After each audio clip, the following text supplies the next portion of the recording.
If you're watching this video before going into a contract manager, save those contract points. Do not use those contract points as you're leveling up, as once you get a higher level, the rewards are going to be far more substantial, and like most things inside of Throne and Liberty, the resistance contract point renewal is time gated. You're only going to get 10 new points every day with a maximum cap of 60, so save those contract points.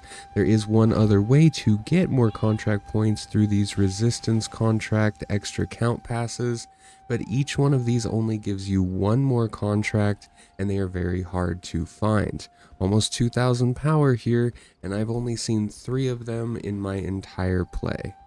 Contract managers can be found at many of your main waypoints, with contract coin merchants being found in main cities like the Stoneguard Castle or Vienta Village.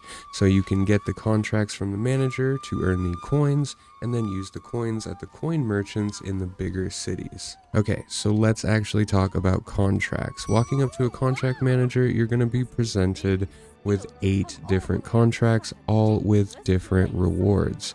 One could have a special reward of the pouch of course granting an epic item chance, but you don't see that very often. On the bottom right, you're going to have your contract rights. This is going to be how many contracts you can accept, and you'll also see your recharge timer.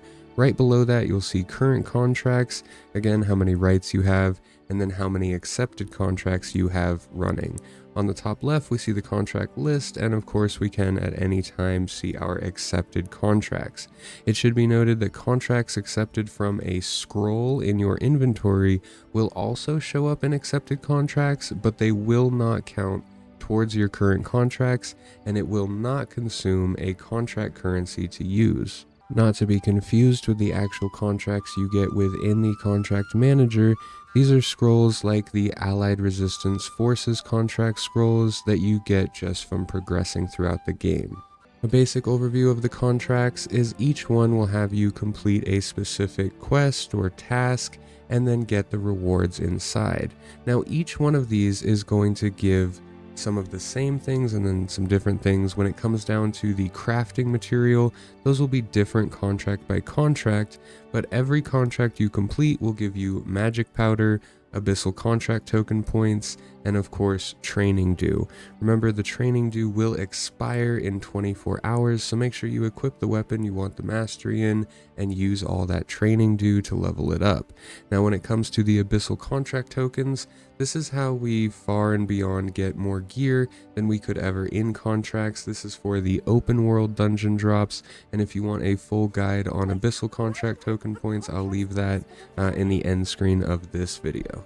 One of the main things we want to look at is the completion reward, and more specifically the contract coins we get from these contracts. Now at a lower level, the contract coin reward and of course the raw material rewards are going to be much less, so you want to be saving those to get the maximum amount of contract coins that you can.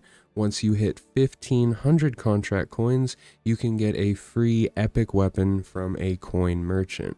Upon going through the list, we can do this a bit strategically. You can see at the bottom you can refresh the list after you sign 1 or more contracts above. So what we're going to do is look for contracts that have similarities. So here we have Orc Executioner and Orc Spearmaster. Here we have a simpler one. It just has us defeat 9 total mobs. It does give the 30 coins, so we're going to go ahead and accept that, and then we're just going to refresh. Now when we refresh, we're going to look for something that is similar. So this right here, we're already killing the Hunter and the Spearmasters for the other one, and they will overlap.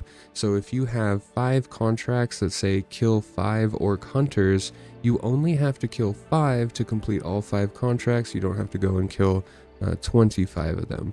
So we'll accept that and refresh, and as we're doing this, we are looking for that epic chance satchel in any of these.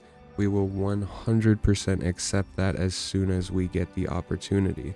Much like all of our other quests, once we accept a contract, we can simply click on it and it will tell us exactly on the map where it is. Contracts are extremely simple, but a wonderful way to get materials, level up items, and even gear sometimes that you really need to increase your combat power to do better in the dungeons and things like guild raids, and of course, PvP, which is the end game here.